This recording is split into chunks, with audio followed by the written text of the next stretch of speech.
Good morning, students. Today we will discuss about the next part of our chapter 7, and this is a map for Trans-Siberian Railway Station. ठीक है, देखिए आप यहाँ से देख सकते हैं कि ये सेंट पीटर्सबर्ग से स्टार्ट होता है बेटा रेलवे स्टेशन। मैं आपको शो करती हूँ यहाँ से। ठीक है, यहाँ से मूव करते करते करते करते देखिए ये कहाँ पहुँच रहे हैं। ये यहाँ पहुँच रहे हैं। इस जगह का नाम है व्लादिवोस्टॉक। पैसिफिक कोस्ट पे है ये बेटा। ठीक है, और ये रशियन रेलवेज का सबसे बड़ा, हम कह सकते हैं लॉन्गेस्ट रेलवे सिस्टम है। कनेक्ट कर रहा है जो सेंट पीटर्सबर्ग को वेस्टर्न रशिया में to Vladivostok on the Pacific coast. Okay, so here we will discuss waterways today. इससे पहले हम रोडवेज के बारे में बात कर चुके हैं, ठीक है, एंड रेलवेज के बारे में बात कर चुके हैं. Now we will discuss about waterways. You have already learned that since early days waterways were used for transportation. कि आपको पहले से ही मैंने बता चुकी हूँ इस चीज़ के बारे में कि जो पहले जो पास्ट में वाटरवेज को सबसे ज़्यादा ट्रांसपोर्टेशन में यूज़ किया जाता था. Waterways are the cheapest for carrying heavy and bulky goods over long distances. कि वाटरवेज सबसे ज़्यादा चीपेस्ट, दैट मीन्स सस्ता साधन है ट्रांसपोर्ट का, जो कि कैरी कर सकता है हैवी और बल्कि गुड्स को. दैट मीन्स जितना भी हमारा गुड्स होता है उसको बहुत ही हैवी वेट भी कह सकते हैं, और बल्कि दैट मीन्स एक्सेस में ओवर लॉन्ग डिस्टेंसेस तक ले जा सकते हैं बहुत ही चीपेस्ट प्राइस पे. They are mainly of two types. ये भी अब टू टाइप्स के होते हैं. इनलैंड वाटरवेज होते हैं और सी रूट्स होते हैं. इनलैंड वाटरवेज मतलब दैट मीन्स जो वाटरवेज से रूम करते हुए. यहाँ पर हम आपको बिल्कुल क्लियरली बताएंगे सी रूट्स. जो सी रूट्स के ज़रिए यहाँ पर सामान यहाँ से दूसरे देशों में ट्रांसपोर्ट किया जाता है.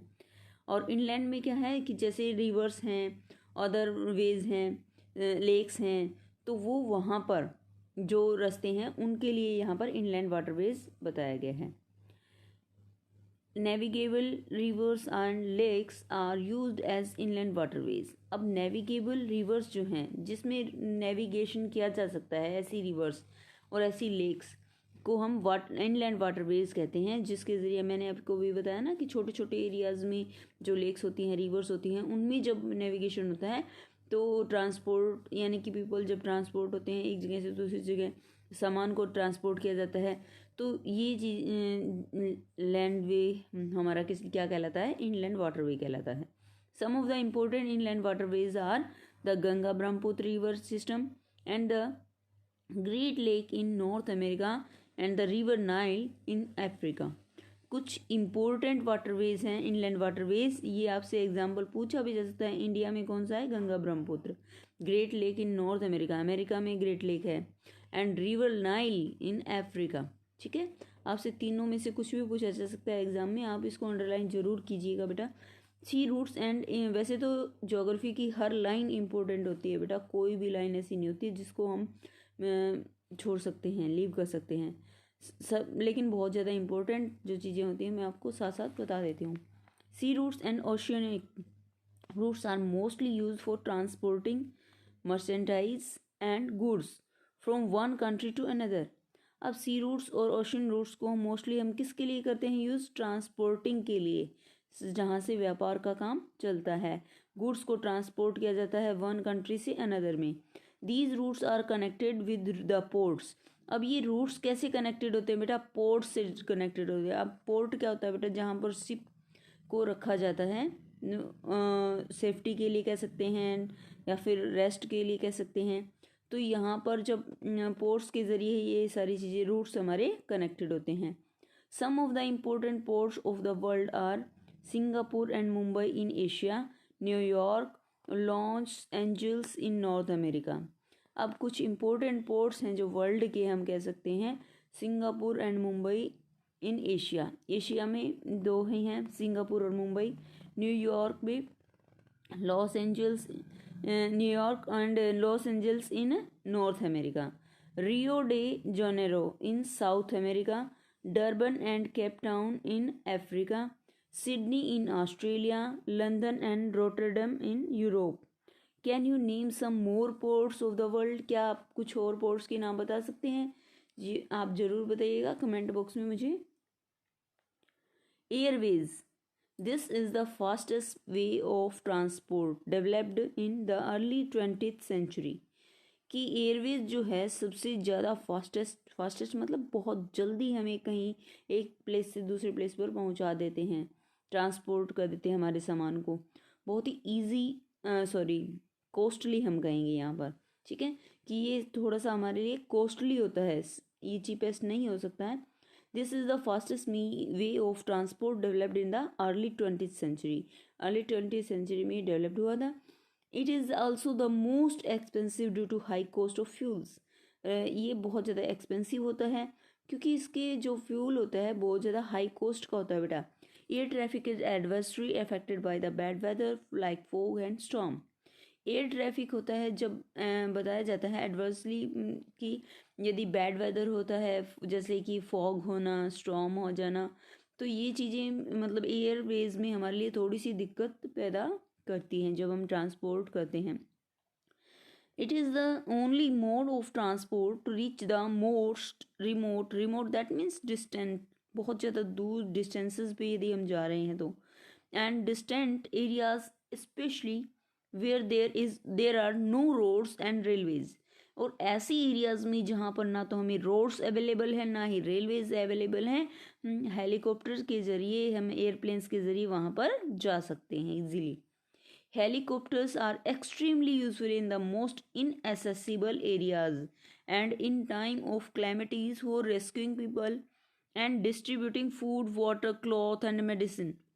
अब हेलीकॉप्टर्स हमारे लिए बहुत ज़्यादा हेल्पफुल होते हैं एंड इनएसेसिबल दैट मीन्स जहाँ ऐसे एरियाज़ में जहाँ पर हम पहुँच नहीं सकते हैं इजीली, तो ऐसे एरियाज़ में हमें हेलीकॉप्टर बहुत इजीली पहुँचा देता है।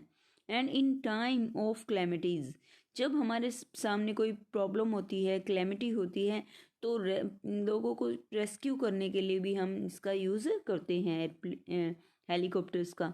किस लिए? Distributing food, water, clothes and medicine. इसके ज़रिए फूड, वाटर और क्लोथ्स और मेडिसिन को डिस्ट्रीब्यूट किया जाता है ऐसे प्लेसेस पे जहाँ पर क्लैमिटीज़ होती हैं। Some of the important airports are Delhi, Mumbai, New York, London, Paris, Frankfurt and Cairo. So ये कुछ इम्पोर्टेंट एयरपोर्ट्स के नेम यहाँ पर गिवन है, Delhi, Mumbai, New York London, Paris, Frankfurt and Cairo. So here the last mean हम कह सकते हैं यहाँ पर हम डिस्कस करने जा रहे हैं, 3 वेज हम डिस्कस कर चुके हैं। Communication is the next. Communication is the process of conveying message to others. अब कम्युनिकेशन का प्रोसेस क्या होता है कि हम अपना मैसेज कन्वे करते हैं दूसरे पर्सन को, कैसे? कम्युनिकेशन के ज़रिए। With the development of technology humans have devised new and fast modes of communication.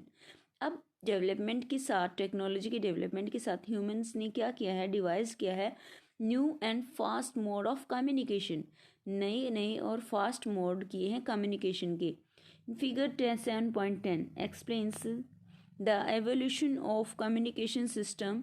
The advancement in the field of communication has different mode of communication are use to provide information. कि आप 7.10 figure में आप देख सकते हैं, देखिए यहाँ पर ये जो फिगर है, देखिए यहाँ से लेटर था, लेटर के बाद फिर पिजन्स यहाँ पर शो किए गए हैं, after that letter box show किया गया है, after that newspaper and there are so many means of communication we can see in the picture hair.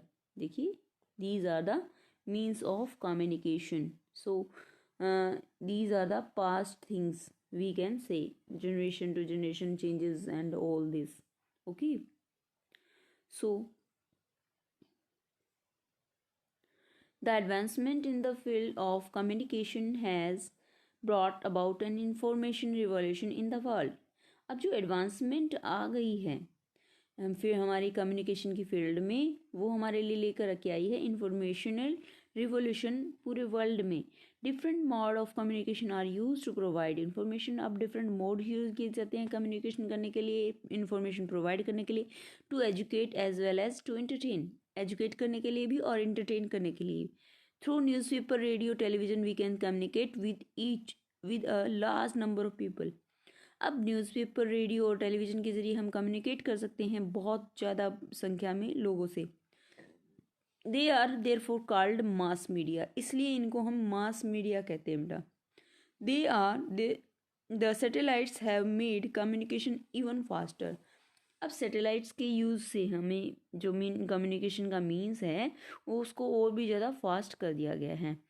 Satellites have helped in the oil exploring, survey of forest, underground water, mineral wealth, weather forecast and disaster warning. अब satellites के use यदि आपसे पूछ लिए जाते हैं तो आप यहाँ पर बता सकते हैं ये सभी सैटेलाइट्स के ही यूज़ हैं बेटा, जिसमें हम क्या कर सकते हैं जो हमारी हेल्प करते हैं। किस चीज़ में सैटेलाइट्स हमारी हेल्प करते हैं? ऑयल एक्सप्लोरेशन में हेल्प करते हैं, सर्वे ऑफ फॉरेस्ट यानी कि फॉरेस्ट का सर्वे करने में हेल्प करते हैं, अंडरग्राउंड वाटर को यदि फाइंड आउट करना हो तो ये सैटेलाइट्स ही हमारी हेल्प करते हैं। मिनरल वेल्थ, जितनी भी मिनरल वेल्थ हैं, जितने भी मिनरल्स हैं जो हमें अर्थ से मिलते हैं वो वेल्थ भी हमें किसके ज़रिए मिलती है? सैटेलाइट्स के ज़रिए मिलती है बेटा। Weather forecast and disaster warning. अब वेदर फोरकास्ट भी यानी कि वेदर के बारे में भी हमें किससे पता चलता है? सैटेलाइट्स से ही पता चलता है। जितने भी डिसास्टर होने वाले हैं या फिर होते हैं तो उनके बारे में हमें वार्निंग कैसे मिलती है? सैटेलाइट्स के ज़रिए ही मिलती है बेटा। Now we can send electronic mails and emails through internet. और आज के दिन यदि हम मतलब किसी को मैसेज सेंड करना चाह रहे हैं तो हम इलेक्ट्रॉनिक मेल्स कर सकते हैं। ईमेल्स का फुल फॉर्म है बेटा दैट इज़ इलेक्ट्रॉनिक मेल्स। और ये किसके ज़रिए होता है बेटा? इंटरनेट के जरिए। Wireless telephonic communication through cellular phones have become very popular today. Wireless जो टेलीफोनिक कम्युनिकेशन हो रहा है जैसा कि हम सेल फोन से करते हैं, सेलुलर फोन से, वो बहुत ज़्यादा पॉपुलर है आज के दिन। Internet not only provide us with world wide information. Internet जो है हमें वर्ल्ड वाइड इंफॉर्मेशन ही नहीं देता है बल्कि इंटरेक्शन होता है हमारा, but what has also made our life more comfortable. हमारी लाइफ को भी उसने बहुत ज़्यादा कंफर्टेबल बना दिया है। Now we can reserve tickets for railway, airways and even cinema and hotel sitting at home with this kind. मतलब इस तरह से हम क्या कर सकते हैं, घर बैठे बैठे हम हमारे एयरवेज की है, सिनेमा की है या फिर रेलवेज़ की टिकट हमें रिज़र्व करनी है तो हम घर बैठे बैठे रिज़र्व कर सकते हैं। ये सारा प्रोग्राम आप देख चुके हैं। और ये जो मैप है आपका, ये आपका टोटली मैप आपको शो कर रहा है एयरप्लेन्स का जो वे है बेटा। ठीक है, सी रूट्स, मेजर सी पोर्ट्स भी यहाँ पर शो किए गए हैं। आप इनको बहुत ही डिटेल में रीड कर सकते हैं ईजीली। ठीक है,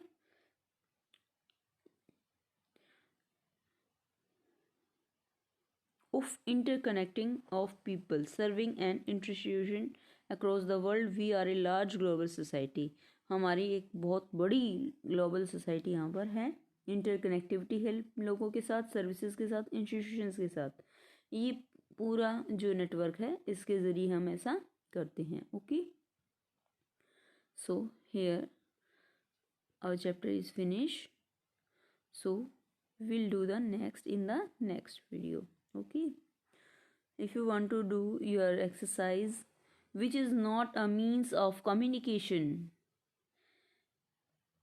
then telephone, books or table, it's very easy, you can answer very easily here। this is table। okay, which type of road is constructed under the ground? Underground हमने lesson में read किया था। Flyover होता है? नहीं। Express way होता है? नहीं। क्या होता है? Subways. Okay, which mode of transport is most suitable to reach an island? अब कौन सा मोड ऑफ ट्रांसपोर्ट है जो मोस्ट सुटेबल है किसी भी आइलैंड पे जाने के लिए? Ship, train, car. कार जाएगी वाटर में? नो। ट्रेन जाएगी वाटर में? नो। तो हमारे लिए कौन सा मोड ऑफ ट्रांसपोर्ट रह गया? Ship. Which vehicle does not pollute the environment? कौन सा व्हीकल पॉल्यूट नहीं करता है एनवायरनमेंट को, पॉल्यूशन नहीं फैलाता है हमारे यहाँ? साइकिल, बस, एरोप्लेन्स। बताइए जल्दी।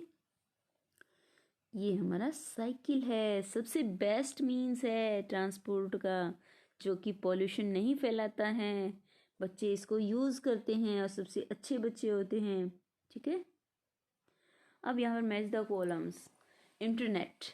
इंटरनेट क्या है हमारा? A means of communication. यहाँ पे हम आंसर करेंगे 1। Canal roots. कैनल रूट्स क्या होते हैं? Inland waterways, house on stilts, closely built area of houses, areas where people are engaged in manufacturing, trade and surveys. यहाँ पर कैनल रूट्स क्या हैं? इनलैंड वाटरवेज हैं। यस। अर्बन एरियाज क्या हैं? अर्बन एरियाज वो होते हैं areas where people are engaged in manufacturing, trade and services. These are the third answer. Compact settlements क्या होते हैं? हमने चैप्टर रीड किया था तो हमने कॉम्पैक्ट सेटलमेंट्स के बारे में पढ़ा था। क्या होते हैं? Closely built areas of houses. Okay, now I have completed your exercise also in this video, so here I just want to leave. Okay, bye, have a nice day beta.